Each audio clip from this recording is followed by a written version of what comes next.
Unified Part 2, Defining Your Highest Desires and Learning the Mechanics of Manifestation. Ninth week, Claiming True Desires. By now, your 15-minute quiet periods are easy and natural for you. If it is comfortable, you may now do it more than once a day, and each period can be for a time that seems right for you. Here's a word of caution, however.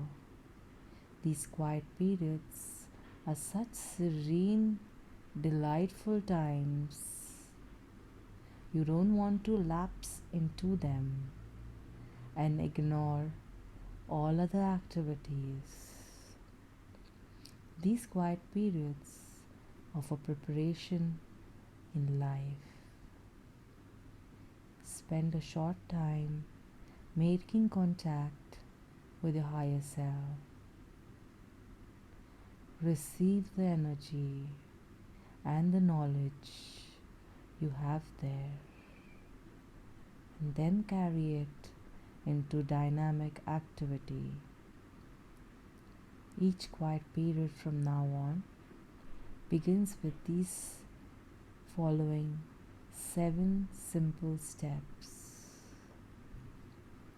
Step 1.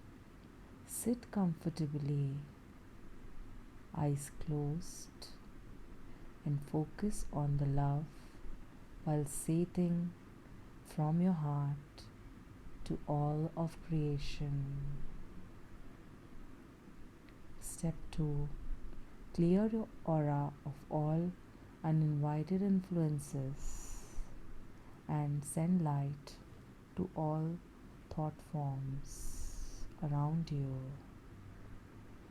Step 3. Close your aura to all except your higher self. Step 4.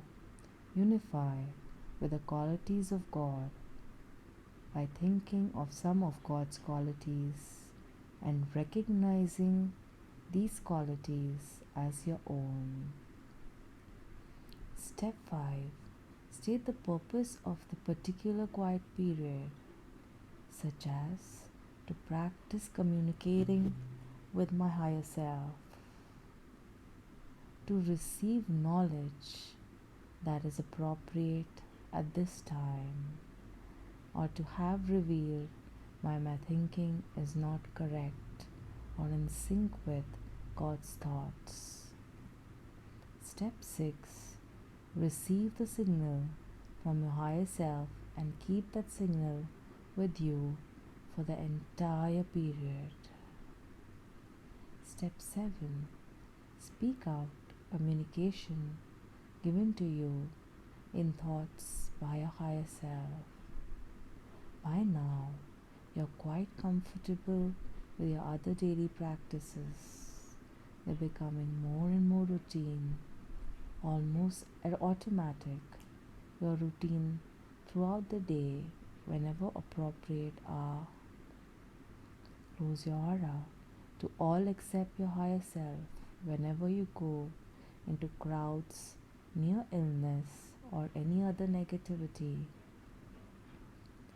Clear your aura whenever you receive your uninvited influence signal, and whenever you have a very strong thought to do so, and whenever you feel symptoms of the influence such as irritability, exhaustion, temper, or moodiness, and then send them love and light to any other thought forms around you.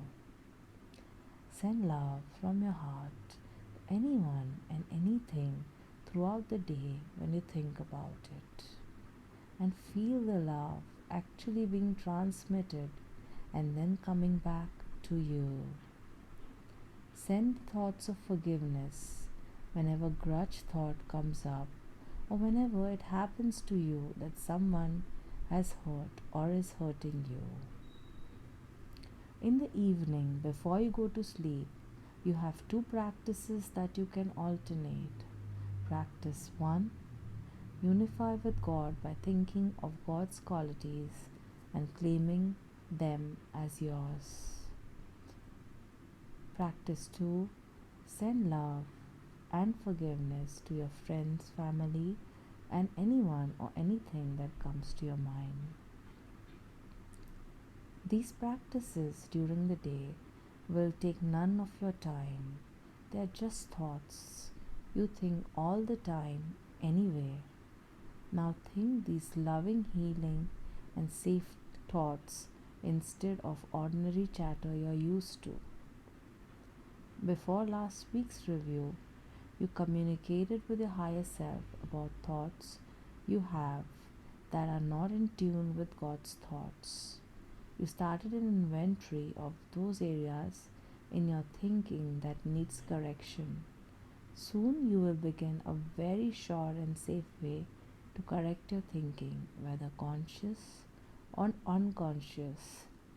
This week we are going to start another inventory, an inventory of your desires. What is it that you want to experience? Whenever you have the thought of your desires and needs, you will view them largely from the vantage point of your lower self. You attack the vision of your all knowing intelligence. Too often, your desires were dictated by your parents or by your friends, or simply your desire to win someone else's love and respect. Today, spend your quiet periods receiving communication with your higher self and ask your higher self what is it that you want to claim in life. After you properly entered the quiet period and received the signal from your higher self, please affirm, please communicate to me my true desires.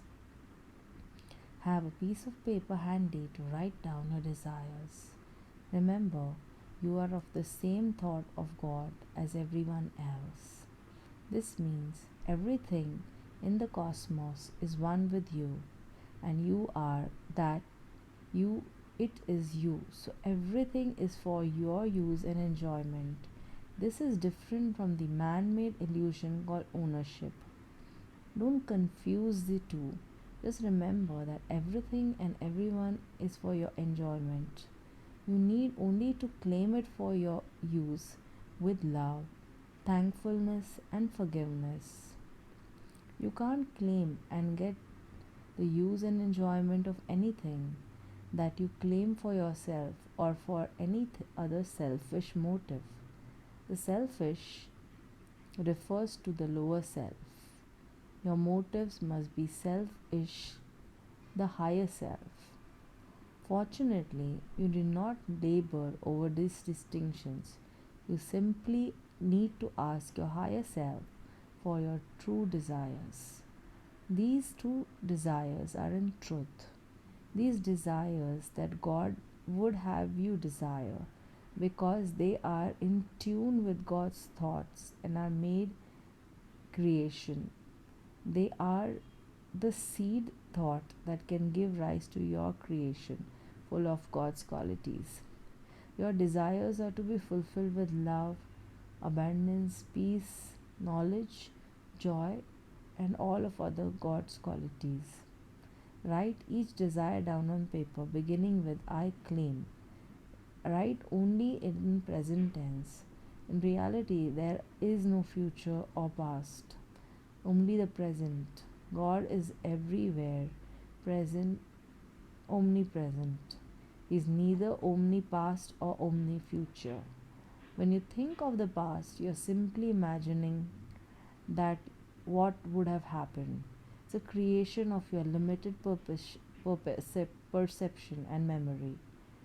It is an illusion of illusion. The future is also your imagination that the past, as you think it was, may repeat itself with some variations. While you are busy dreaming about the past or the future, You miss the present, which is the only true reality you have. You can claim some specific desires so long as to you do not claim to interfere in someone else's free will. For instance, you can claim a perfect, unconditional love relationship with Harry or Susan, but you can't claim that Harry or Susan has to be your spouse or become sexually intimate with you. A relationship based on unconditional love is in everyone's highest interest. However, whether or not someone is to marry you or become intimate with you is up to the person. Free will cannot be compromised, even by a strong and powerful desire. Be realistic, state your claim in terms you can believe are possible. I claim abundant wealth in the form of $20,000 or more each year. This is believable. Take the limit off by adding or more and or better whenever possible. After your quiet periods, examine your list of true desires. Compare it with the list of thoughts that you need to correct. At this point, don't concern yourself with reconciling these two lists. Just note for your amusement how of some of the things of your present thoughts keep you from realizing your true desires. Some and very soon you are going to see fulfillment of these true desires. End of chapter 9 Unified.